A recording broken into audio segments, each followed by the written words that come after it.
Analysis के बारे में, कि इससे पहले जो है मैंने आपको कुछ और टॉपिक्स जो है 11 के एक्सप्लेन किए थे। नेक्स्ट है आपका रेवेन्यू एनालिसिस, ये आपके लास्ट में आता है इसी में।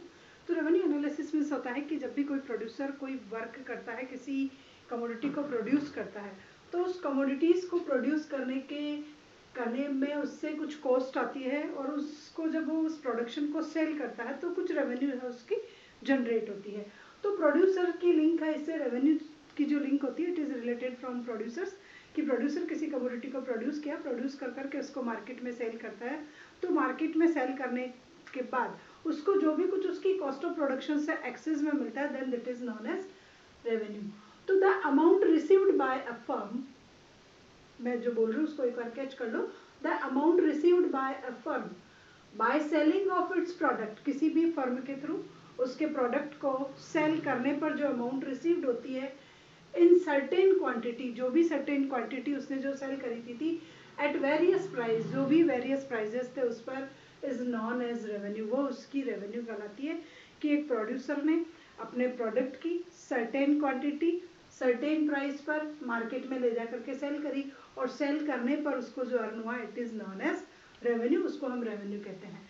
तो रेवेन्यू और ये सब अलग अलग है। Then profit is equal to क्या होता है, रेवेन्यू माइनस कॉस्ट। जो भी रेवेन्यू आपको उस कमोडिटी को सेल करने से जो भी मिली है, तो उस रेवेन्यू में से आप कॉस्ट को जब रिड्यूस कर देते हो तो आपका प्रॉफिट निकल करके आता है। तो क्या निकल करके आता है, प्रॉफिट निकल करके आता है। और रेवेन्यू मीन्स क्या होता है, प्रॉफिट प्लस कॉस्ट। रेवेन्यू में आपका प्रॉफिट और आपकी कॉस्ट सब जुड़ी हुई है। एक बात वापस समझ लो, जैसे सपोज करो कि एक फर्म है, उसने 50 जो कमोडिटी है वो 5 रुपीज़ के हिसाब से मार्केट में सेल करी, इट मीन्स उसने 250 में जो है उसकी सेल कर दी।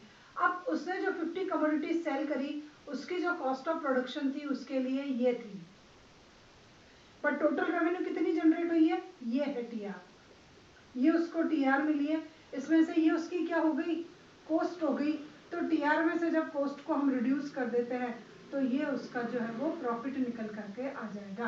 तो यहाँ पर रेवेन्यू क्या मिली है, जो कमोडिटी उसने मार्केट में एक पर्टिकुलर प्राइस पर जो सेल की है, उसको सेल करने के बिहाफ पे उसको जो अमाउंट मिलती है it is known as total revenue. उसको हम टोटल रेवेन्यू के नाम से जो है वो रेवेन्यू के नाम से जानते हैं, टोटल रेवेन्यू नहीं, यहाँ आप रेवेन्यू को समझिए।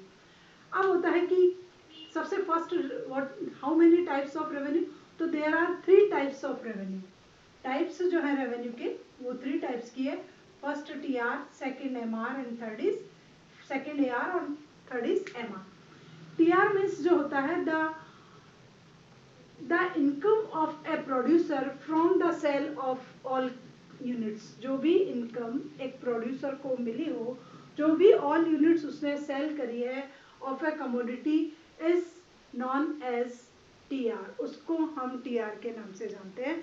कि किसी भी प्रोड्यूसर को उसने, जैसे अभी जो मैंने एग्जांपल लिया था वो टीआर का ही था, कि किसी भी प्रोड्यूसर को उसने जितना भी प्रोडक्शन किया उसके प्रोडक्शंस को जो भी प्राइस जो है गिवन है प्राइस मार्केट में, उस पर जो अपनी टोटल यूनिट को वो सेल करता है, तो वो टोटल यूनिट को सेल किया हुआ उसका कहलाता है टीआर के नाम से कहलाएगा। ये उसकी टोटल रेवेन्यू होती है जो वो सेल करने के बिहाफ पे अर्न करता है। तो TR is equal to quantity sold into price per unit. जो भी क्वांटिटी वो सॉल्व की उसने और जो भी मार्केट में पर यूनिट प्राइस है, जब इन दोनों को मल्टीप्लाई करते हैं तो किसी भी फर्म की टोटल रेवेन्यू जो है वो निकल करके आ जाती है। तो टोटल रेवेन्यू की लिंक ये होती है कि आपको सेल करने पर, पूरे प्रोडक्ट को सेल करने पर आपको कौन सी अमाउंट मिली, then it is known as TR. उसको हम टीआर के नाम से जो है वो जानते हैं। नेक्स्ट आता है average revenue. Average revenue means per unit income. जितनी भी आप क्वांटिटी सेल करते हो, तो क्वांटिटी को सेल करने के बिहाफ पे आपकी पर यूनिट इनकम क्या होती है, then it is known as per unit revenue is known as average revenue. इसको निकालने का जो फॉर्मूला है वो आपकी टोटल रेवेन्यू में से जब आप क्वांटिटी को जो है डिवाइड कर दोगे तो आपकी एआर निकल के आ जाएगी। And it is also known as price line और डिमांड कर्व। इसको हम प्राइस लाइन भी कहते हैं और इसको हम डिमांड कर्व के नाम से भी जानते हैं। तो एवरेज रेवेन्यू को किस स्टाइल से निकालना वो देख लीजिए। सपोज कीजिए ये आपकी टीआर है फर्स्ट यूनिट पर, सेकंड पर जो है आपकी टीआर सपोज कीजिए ये हो जाती है, और थर्ड पर आपकी टीआर इट में भी पॉसिबल की ये हो जाती है। तो एवरेज रेवेन्यू फर्स्ट की क्या निकल करके आएगी 50, सेकंड की निकल करके आएगी ये, और थर्ड की निकल करके आएगी आपकी ये। तो एवरेज रेवेन्यू को मैंने कैसे निकाला, टीआर को मैंने इससे डिवाइड कर दिया, 75 is divided by 3, 60 is divided by 2 and 50 is divided by 1। तो आपकी जो है वो क्या निकल करके आ गई, यहाँ पर एआर फर्म की जो है वो निकल करके आ गई। तो इसको हम एवरेज रेवेन्यू के नाम से जानते हैं। ये आपकी टोटल रेवेन्यू को जितनी भी क्वांटिटी आपने सेल करी है उससे डिवाइड कर देते हैं तो ये निकल करके आ जाती है। सपोज कीजिए कि मैंने 10 जो है यूनिट सेल किए और मुझे 500 रुपीज़ की टोटल रेवेन्यू मिली, देन पर यूनिट जो है वो 50 निकल करके आ जाएगी क्योंकि इट इज़ डिवाइडेड बाय 10। तो 50 रुपीज़ जो है वो मेरा एवरेज रेवेन्यू या एवरेज रेवेन्यू के नाम से निकल करके आ जाएगा। MR, the additional revenue due to sale of,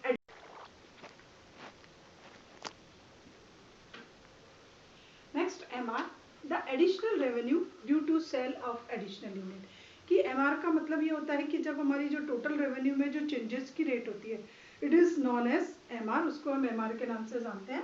तो ये एक एडिशनल रेवेन्यू है due to sale of additional unit, कि जो भी एडिशनल यूनिट हमने सेल करी है उसके बिहाफ पर हमारी टोटल इनकम में क्या चेंजेस हुआ। The amount which added in TR, ये वो अमाउंट है जो टीआर में एडेड होती है, ये वो अमाउंट है जो टीआर में एडेड होती है। और the rate of increase in TR, इसको हम the rate of increase in TR के नाम से भी जान सकते हैं। कि सपोज कीजिए वैसे यहाँ पर ये बनाया हुआ है एक, आप उसको भी समझ सकते हो। तो एमआर किस स्टाइल से निकालोगे कि सपोज करो पहले मेरी टीआर 50 थी फर्स्ट यूनिट पर, सेकेंड यूनिट पर मेरी टीआर है जो 80 हो गई, उसके बाद जो है 80 या कुछ भी मान लीजिए, उसके बाद जो है वो मेरी टीआर जो है अब 100 हो गई और उसके बाद जो मेरी टीआर है वो कितनी हो गई, 120 हो गई, कैसा भी एस्टिमेशन लगा लीजिए, 110 हो गई। अब यहाँ पर एमआर निकालने का फॉर्मूला ये होता है कि इस 80 में से मैं 50 को माइनस कर दूँगी। सबसे पहले 50 में से तो इसका ऊपर 0 होता है, 50 में से माइनस किया 0 तो 50 निकल करके आएगा। 80 में से मैंने माइनस किया 50 तो मेरा 30 निकल करके आएगा। उसके बाद 100 में से मैंने माइनस किया 80 को तो मेरा 20 निकल करके आएगा। उसके बाद 110 में से मैंने माइनस किया 100 को तो मेरा 10। तो इस हिसाब से एमआर जो है वो कंटिन्यूस डिमिनिशियस हो रही है, कंटिन्यूस गिर रही है। तो जो टोटल ये आपकी रेवेन्यू है इसमें जो एडिशनल चेंज होता है after sale of additional unit is known as MR. आपकी टोटल रेवेन्यू में चेंज हुआ after selling the additional unit then it is known as MR. तो एमआर को हम इस स्टाइल से जो है वो डिफाइन कर देते हैं कि ये टोटल रेवेन्यू में एडिशन के नाम से भी जाना जाता है कि ये कितना इंक्रीज हो रहा है और कितना डिक्रीज हो रहा है। एमआर को कैलकुलेट करने का जो फॉर्मूला वो है change in TR upon quantity. जो भी आपकी टीआर में जो चेंजेस हुआ उसको आप क्वांटिटी से अगर डिवाइड कर देते हो तो भी निकल करके आता है। और MR is equal to TR n minus TR n minus 1, जो फॉर्मूला मैंने अभी लगाया था वो ये वाला था, उसके बिहाफ पर भी आप एमआर को कैलकुलेट कर सकते हो। अब आता है आपको इन तीनों की ग्राफिक प्रेजेंटेशन। तो यहाँ पर एक एग्जांपल पहले से ही लिख लिया मैंने, टीआर एआर और एमआर होता है। टीआर आप इस स्टाइल से कुछ भी डिजिट ले लोगे, बट एक बात ध्यान रखना चाहिए कि इसकी लिंक इस स्टाइल से आनी चाहिए। आपका एमआर का रिजल्ट जो है वो ऐसा होना चाहिए कि एमआर किस स्टाइल से डिक्रीज हो रहा है, फिर कहाँ 0 आ गया, माइनस माइनस, यहाँ -15 भी कर सकते हो आप चाहो तो यहाँ थोड़ा सा माइनस और चेंज करना पड़ेगा आपको। तो ये हमेशा इसके बाद और इंक्रीजिंग लेवल का होगा। तो यहाँ पर मैं थोड़ा और चेंज कर देती हूँ, इसको 170 ही कर देती हूँ।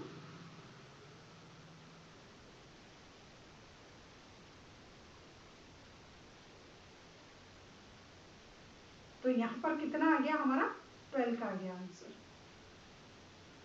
तो ये जो होगा इस स्टाइल से टेबल बनेगी। पहले एक बात ध्यान रख लो, ये इस टेबल की लिंक होना जरूरी है कि इसमें 0 आएगा ही आएगा। और इसमें 0 कब आएगा, जब ये कांस्टेंट होगी। कुछ इकोनॉमिक्स के नियम होते हैं वो आपको फॉलो करने पड़ेंगे। इसका 0 आना जरूरी है और ये 0 जब तक नहीं आएगी जब तक आपकी टीआर कांस्टेंट ही होगी। इसका नेगेटिव में जाना जरूरी है और नेगेटिव में भी इंक्रीजिंग रेट से। अब इसके बाद अगर आपका कोई भी एग्जाम्पल होगा तो यहाँ 18 ही आएगा। ये इसके नॉर्म्स होते हैं, आपको उन नॉर्म्स को फॉलो करना पड़ेगा। अब मैं इस ग्राफ को एक सिंपल वे में आपको जो है वो प्रेजेंट करके बता देती हूँ। यहाँ से थोड़ा सा ऊपर लेती हूँ क्योंकि ये नेगेटिव को भी शो करेगा। इस स्टाइल से ये आपकी जो है वो ग्राफिक प्रेजेंटेशन होगी। इस फॉर्मूले को मिटा देती हूँ। अब पहले तो तीनों एक ही साथ स्टार्ट होते हैं। आपका ये 100 कोई सा भी लेवल ले लीजिए कि ये 100 से आपकी टीआर इस स्टाइल से गई। ये देखिए यहाँ पर ये 210 का फ्लैट रो शो हो रहा है, हो गया।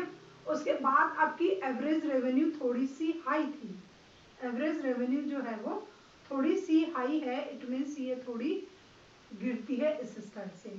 आपके देखिए मार्जिनल रेवेन्यू जो है वो निकल तो यहीं से रही है, बट वो रैपिड रेट से जो है वो डाउनफॉल हो रही है, और जहाँ पर ये हाईएस्ट थी वहाँ इसका जीरो पर आना कंपलसरी हो जाता है, क्योंकि जब हाईएस्ट थी तो ये जीरो हो जाएगी और उसके बाद में ये जो है आपकी नेगेटिव हो जाएगी। तो this is your T R, this is your A R and this is your M R. ये हो गया ओ एक्स एक्सिस, बार बार बताने की जरूरत नहीं है। यहाँ पर ओ वाई एक्सिस है, यहाँ पर आप क्वांटिटी को शो कर रहे हो, यहाँ पर आप रेवेन्यू को शो कर रहे हो। ये आपकी रेवेन्यू है और ये आपकी क्वांटिटी है।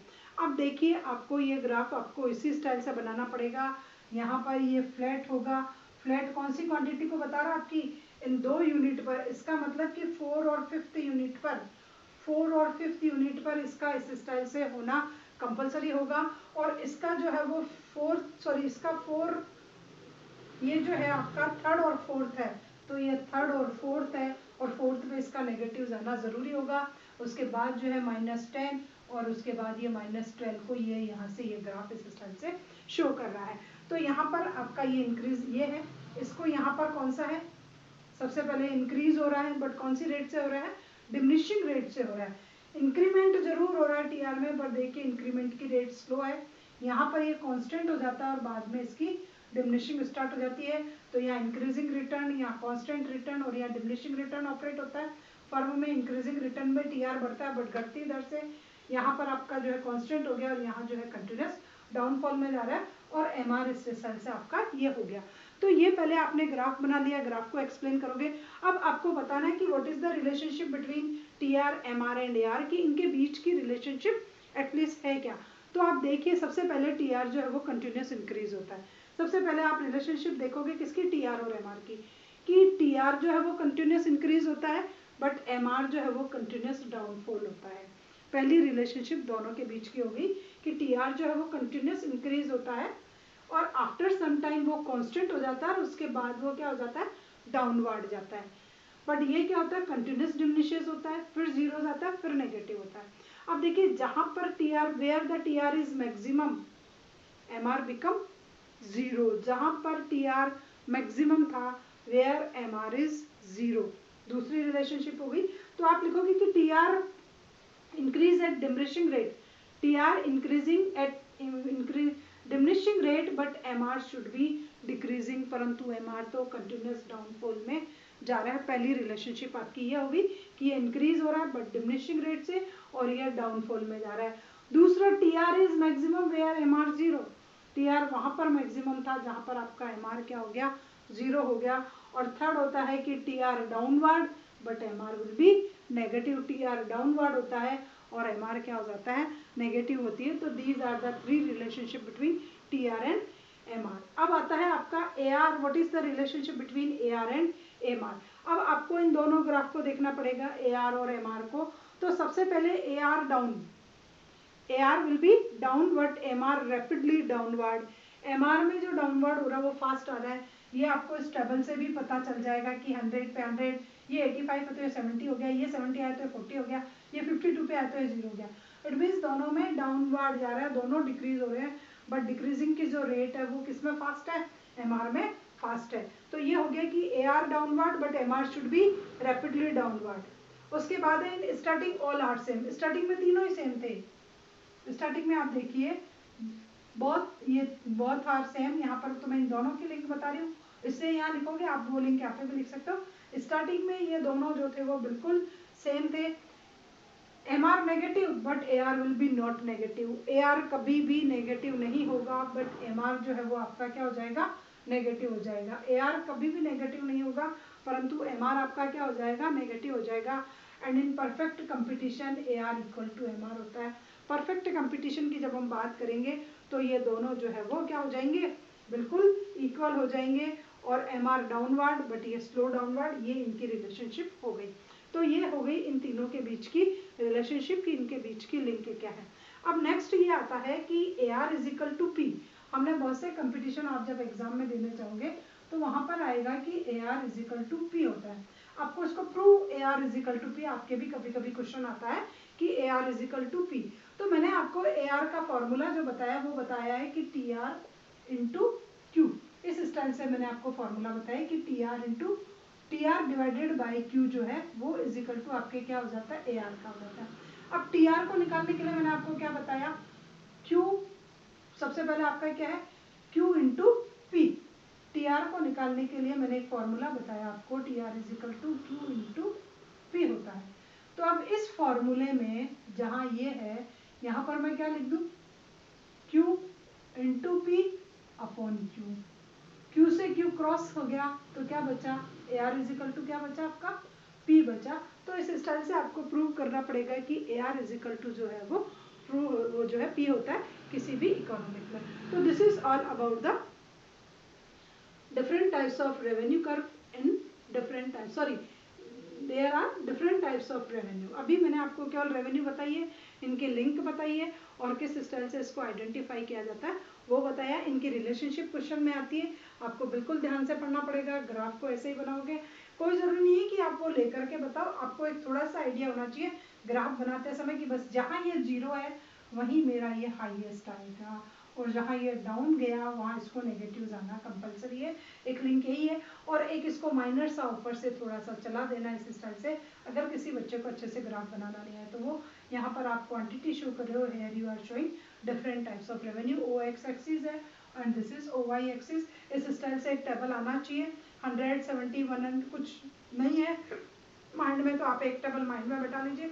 अगर आपने ये एक टॉपिक क्लियर कर लिया, ये एक टेबल लर्न कर ली तो आप आपकी पूरी इकोनॉमिक्स के 3 क्वेश्चंस को कर सकते हो। पहला टीयू एमयू वाला भी इसी पे बिहाफ है, उसको कर सकते हो। टीसी एमसी और एसी उसमें भी सेम यही नियम लगेगा। और यहाँ पर आपका टीआर एमआर और एआर उसमें भी यही नियम लगेगा। तो 3 चैप्टर को करने के लिए अगर एक टेबल को दिमाग में बैठाना पड़े, लर्न करना पड़े तो कोई मुश्किल नहीं है। ये तीनों इसी के बिहाफ पे निकलेगी, तीनों का ग्राफ यही होगा। कुछ नहीं करना, यहाँ पर टीयू करना और यहाँ पर एमयू करना है, काम हो जाएगा। यहाँ पर टीआर करना है, यहाँ पर एआर करना है और एमआर करना है, काम हो जाएगा।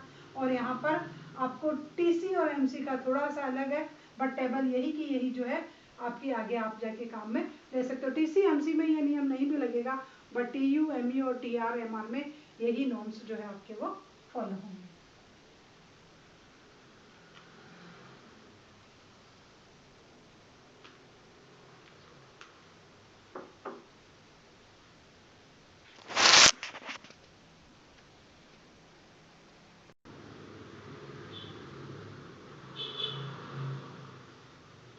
नेक्स्ट है कि एआर और अभी जो मैंने आपको बताया टीआर एआर और एमआर, तो वो केवल मात्र बेसिक थे, एक परफॉर्मा इस स्टाइल में था। अब डिफरेंट टाइप्स के जो कंपटीशन होते हैं उनमें इनकी जो सिचुएशन होती है वो डिफरेंट टाइप्स की होती है। कि सबसे पहले अगर हम देखें मार्केट, आप पढ़ोगे आगे जाकर के कि मार्केट क्या होता है, अभी बहुत से लोगों को तो पता ही नहीं कि मार्केट क्या होता है। तो कंपटीशन के अकॉर्डिंग मार्केट जो होता है वो डिफरेंट टाइप्स का होता है। Perfect competition, monopoly, monopolistic, differentiation monopoly and discriminating monopoly and oligopoly and डिओपोली। ये डिफरेंट टाइप्स के आपके मार्केट की फॉर्म्स होती है। ओलिगोपोली और डिओपोली जो है वो इम्परफेक्ट मार्केट की फॉर्म्स होती है। तो अभी आपको अगर कुछ ज़्यादा नॉलेज नहीं भी है या किसी को है तो ठीक है। तो सबसे पहले एआर और एआर इनकी जो सिचुएशन होती है वो डिफरेंट टाइप्स के कंपटीशन में डिफरेंट टाइप्स की होगी। कभी भी इनका शेप जो है वो सेम नहीं होगा। हर मार्केट में इनका शेप जो है, इनका जो कर्व है वो डिफरेंट टाइप्स का होगा। Then first in perfect competition. Perfect competition क्या होता है, मार्केट की वो सिचुएशन है, एक बार शॉर्ट में बता देती हूँ। मार्केट की वो सिचुएशन है जिसमें industries and firm are separate. Total number of industries, total number of firm is known as industry. ऐसा मार्केट जिसमें फर्म और इंडस्ट्री दोनों अलग अलग हो। Firm is price taker and industry is price maker. जहाँ इंडस्ट्री के थ्रू प्राइस बनाया जाता हो, फर्म उसको एज इट इज ले लेती हो और टोटल जितने नंबर की जो फर्म्स होती है उन सबको ऐड कर करके इंडस्ट्री को बनाया जाता है। होमोजीनियस प्रोडक्ट होता है और प्राइस सेम रहता है। ये कुछ बेसिक कैरेक्टरिस्टिक्स है परफेक्ट कंपटीशन की। सेलर्स और बायर्स जो है वो बहुत ज़्यादा होता है। तो परफेक्ट कंपटीशन में क्या होता है, demand of commodity is perfectly elastic. वहाँ पर परफेक्ट कंपटीशन में उस पर्टिकुलर कमोडिटी की जो डिमांड होती है इट इज़ परफेक्टली इलास्टिक। अब परफेक्टली इलास्टिक मैंने आपको बताया डिग्री जब इलास्टिसिटी ऑफ डिमांड पढ़ा चुकी है उससे पहले, तो उसमें आपको मैंने ऐसा बताया कि इस स्टाइल का जो है होता है आपका ओ एक्स एक्सिस के जो पैरेलल में होता है वो आपका डिमांड कर्व, वहां पर होता है तो उसको हम परफेक्टली इलास्टिक बोले। तो demand of commodity is perfectly elastic because firm is price taker, क्योंकि फर्म बेचारी प्राइस टेकर है, वो प्राइस मेकर नहीं है। उसको इंडस्ट्री जो प्राइस बता देती है उसको वो पर्टिकुलर कमोडिटी उसी प्राइस पर सेल करना कंपलसरी हो जाता है, ये उसके लिए बाउंडेशन होती है। अब A R is equal to M R कैसे होती है कि हमने ये बता तो दिया आपको मैंने यहाँ कि A R is equal to M R होती है। अब देखो परफेक्टली इलास्टिक का मतलब यही होता है कि डिमांड इज इन्फिनिट। इस स्टाइल का एक आपका एक जो है डायग्राम होगा, उसमें ये अगर यहाँ पर डी हुआ तो ये तो ई है, यहाँ पर अगर मैं डी लिखती हूँ तो ये वो यही हो जाएगा। तो A R is equal to M R, A R is equal to, इस फॉर्मूले को आप वापस समझो क्या होता है, A R is equal to M R and E minus 1/e, ये होता है। अब यहाँ पर ये माना गया है कि इफ ई इज इन्फिनिट, अगर ई इन्फिनिट होता है तो इन्फिनिट की वैल्यू क्या होती है आप सबको पता है, 0/1 होती है इन्फिनिट की वैल्यू। तो यहाँ पर जहाँ मैंने ई लिखा है मैं वैल्यू लिख दूंगी 0/1, उसके बाद वापस इसकी जगह 0/1 एंड -1 ये लिख दी। इफ ई इज इन्फिनिट, और ये वो क्लियर कह रहा है कि डिमांड जो है वो परफेक्टली इलास्टिक होती है। Then A R is equal to M R, अगर मैं इसको सॉल्व करती हूँ तो 1/0 और यहाँ पर 0/1, इन दोनों को क्रॉस कर दिया जाता है, कट जाते हैं एक दूसरे से, तो आपका आंसर क्या आएगा, A R is equal to M R निकल करके आ जाएगा। तो परफेक्ट कंपटीशन में A R is equal to M R होता है। ये तो एक मैथमेटिकल फॉर्म है, अगर आपका क्वेश्चन आता है तो आपको इस तरीके से समझाना है, वरना आपको ऐसे करना है। और वो कह रहा है कि if firm try to sell on high price, अगर फर्म सपोज कीजिए चाहती है कि मैं इस प्राइस पर सेल नहीं करूं, उससे थोड़ा सा हाई पर प्राइस सेल करूं, तो क्या होगा, विल लॉस इज कस्टमर, तो उसके कस्टमर का उसको नुकसान होगा, उसके कस्टमर उसको छोड़ के चले जाएंगे, because there are so many firms which are selling same commodity on same price. Perfect competition में क्या होता है, बहुत सारी फर्म होती है उसी प्राइस पर वो सेल कर रही होती है, इसलिए परफेक्ट कंपटीशन में आप उस पर्टिकुलर प्राइस से ज़्यादा का प्राइस नहीं ले सकते। अगर फर्म कोशिश भी करती है कि मैं इससे ज़्यादा का प्राइस ले लूँ तो क्या होगा, आपके कस्टमर आपको छोड़ करके कहीं और चले जाएंगे, क्योंकि सेम होमोजीनियस प्रोडक्ट दूसरी फर्म उसी प्राइस पर आपको दे रही है। तो ये कंडीशन यहाँ पर होगी कि आप उससे हाई प्राइस पर सेल नहीं कर सकते। अगर आप हाई प्राइस पर सेल करोगे तो आपको थोड़ा सा नुकसान होगा और आपके कस्टमर जो है वो आपको छोड़ करके चले जाएंगे। अब देखिए इस एग्जांपल को, how A R is equal to M R. तो यहाँ पर ये मैंने बता रखे हैं 1 2 3 4, ये जो है किसी पर्टिकुलर कमोडिटी के यूनिट है। 1 2 3 4 5 ये मैं कंज्यूम कर रही हूँ या मैं परचेज कर करके लाती हूँ। अब प्राइस यहाँ पर सेम है। प्राइस सेम क्यों है, क्योंकि इंडस्ट्री ने जो प्राइस बता दिए हैं टोटल डिमांड और सप्लाई के बिहाफ पर, वो प्राइस कांस्टेंट है और सभी के सभी फर्म उसी प्राइस पर सेल करने के लिए इसमें जो है होगी। तो आपको वो प्राइस आपने ले लिया, 5 रुपीज़ हो गए, तो आपको एक सेल करोगे तो भी 5, 2 पे 5, 3 पे 5, 4 पे 5, तो टोटल रेवेन्यू मेरी कितनी आई, 10, 15, 20 और ये इस स्टाइल की आएगी। अब देखो एमआर निकालने का फॉर्मूला मैंने आपको बताया, 5 में से 0 माइनस करो 5, 10 में से 5 माइनस करो 5, 15 में से 10 माइनस करो 5, 20 में से 15 माइनस करो 5, देन देखिए आप रिजल्ट क्या आया, A R is equal to M R. तो परफेक्ट कंपटीशन में every time A R is equal to जो है वो एम आर होगा। इसी स्टाइल से होगा आपका, यहाँ आपको इंडस्ट्री और फर्म की सिचुएशन बताइए, और जो टी आर होगा वो टोटल आपका इस स्टाइल का होगा। तो टोटल रेवेन्यू कर्व की कंडीशन ये होगी और आपकी ए आर और एम आर की ये होगी, बोथ आर सेम, इक्वल और इक्वल टू प्राइस। अब ये इक्वल टू प्राइस कैसे हुआ, ये मैं आपको इससे जो है पहले समझा चुकी हूँ कि A R is equal to P कैसे हुआ। तो ये वाली बात यहाँ पर आ गई निकल करके, ये हो गया। तो परफेक्ट कंपटीशन में these are the horizontal and parallel to X axis, A R is equal to M R is equal to P जो है वो यहाँ पर होता है परफेक्ट कंपटीशन में। टी आर जो है वो 45 डिग्री के एंगल में बनता है, देख लीजिए आप, पहले यूनिट पे 5 होगा, सेम सेम सेम इंक्रीज होगा, ये बिल्कुल सेम सेम रेट से, इसीलिए ये 45 डिग्री के एंगल को लिए हुए होगा। तो this is the condition of perfect competition. Next आता है हमारा मोनोपोली और मोनोपोलिस्टिक कंपटीशन। मोनोपोली क्या होता है, जहाँ पर सिंगल सेलर होता है, होल एंड सॉल होता है, टोटल कंट्रोल होता है, प्रॉफिट मैक्सिमाइजेशन होता है, कॉस्ट थोड़ी सी हाई रखता है। मोनोपोलिस्टिक जो होता है कि लार्ज तो नहीं होती बट हाँ not more than but more firms होती है, और यहाँ पर इस दोनों की कैरेक्टरिस्टिक्स होती है इसका भी प्रॉफिट मैक्सिमाइजेशन जो होता है वो अहम होता है। तो ये दोनों फर्म होगी, उसमें भी टीआर और एमआर की सिचुएशन डिफरेंट टाइप्स होगी। फर्म में भी increase their production by decrease price. इन दोनों में एक ही कॉन्सेप्ट काम करेगी, चाहे वो मोनोपोली हो चाहे मोनोपोलिस्टिक हो। ये दोनों फर्म अपनी कमोडिटी को तभी सेल कर पाएगी जब ये अपने प्राइस में रिडक्शन करेगी। As the result MR will be down. अब दोनों में क्या होगा, एमआर में डाउनवर्ड आएगा by the sale of each and every unit. जितनी वो एवरी यूनिट सेल करेगी उतना ही इनमें डाउनफॉल जो है वो आएगा। वापस देख लिए, मोनोपोली और मोनोपोलिस्टिक टू टाइप्स के मार्केट होते हैं। इसमें सिंगल सेलर होता है, इसमें मोर सेलर्स होते हैं। दोनों का मेन जो टारगेट होता है वो प्रॉफिट मैक्सिमाइजेशन होता है। अब ये may be increase their production, वो अपने प्रोडक्शन को इंक्रीज कर सकती है। If they want to decrease their price, अगर वो अपनी कीमतों को घटाए तो प्रोडक्शन हाई कर सकती है। तो जब वो कीमतें घटाएगी तो एमआर जो होगी वो after each and every unit इनकी डिमिनिशेस होगी।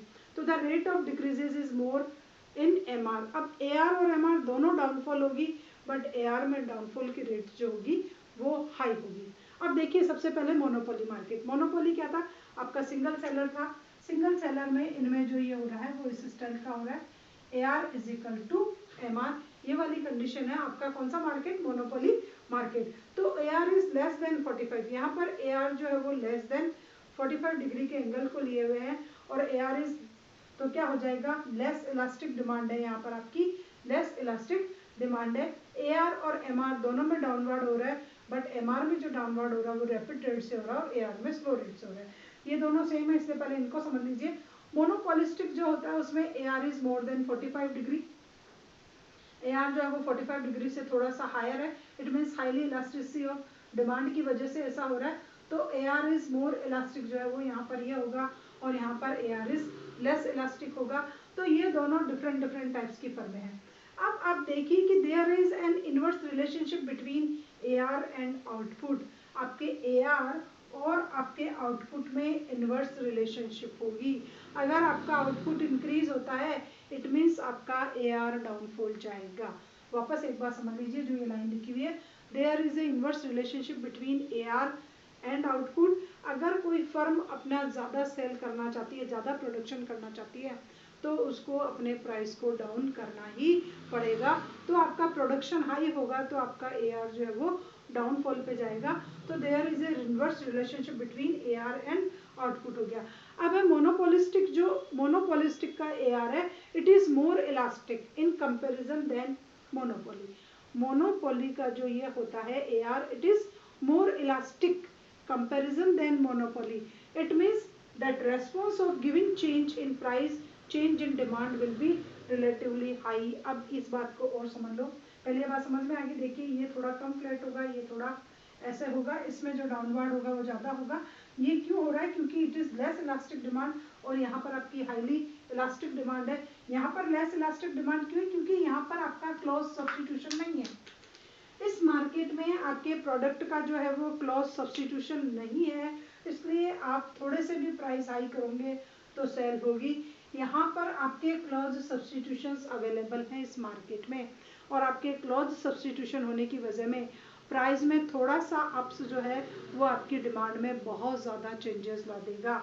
ये वाली बात अच्छे से समझ लो। मोर इलास्टिक का मतलब क्या होता है, हाईली इलास्टिक का मतलब क्या होता है कि अगर आपने प्राइस में थोड़ा सा चेंजेस किया तो आपकी डिमांड में जो है वो चेंजेस ज़्यादा आ जाएंगे, क्योंकि यहाँ पर क्लॉज सब्स्टिट्यूशंस मार्केट में अवेलेबल है। इसलिए आपके एआर और एमआर का स्लॉप जो है इन दोनों मार्केट में थोड़ा सा डिफरेंशिएशन ले होंगे। यहाँ पर बहुत सारे सेलर हैं इसलिए भी आप प्राइस ज़्यादा नहीं कर सकते, यहाँ आप प्राइस थोड़े ज़्यादा कर सकते हो क्योंकि आप सिंगल सेलर हो। और दूसरा यहाँ पर क्या है कि goods in monopoly goods do not have close substitutions. कोई क्लॉज सब्स्टिट्यूशन नहीं है, तो it is show higher degree of elasticity. यहाँ पर आपकी जो है वो हायर डिग्री ऑफ इलास्टिसिटी है। इस वजह से आप क्या कर सकते हो, आपके प्रोडक्ट की जो है डिमांड वो ज़्यादा इंक्रीज हो सकती है ओनली आपके बिहाफ पर। लेकिन यहाँ पर आपने थोड़ा सा प्राइस हाई किया तो आपकी डिमांड में चेंजेस नहीं आएंगे, क्योंकि एक तो सब्स्टिट्यूशंस है और एक फर्म ज़्यादा है। उसके बाद आता है ओलिगोपोली। ओलिगोपोली मार्केट में एआर का शेप जो होता है वो इस स्टाइल का होता है, जिसको हम बोलते हैं किंड डिमांड का। It is also equal to D. तो ये जो होता है वो थोड़ा सा मुड़ा हुआ होता है।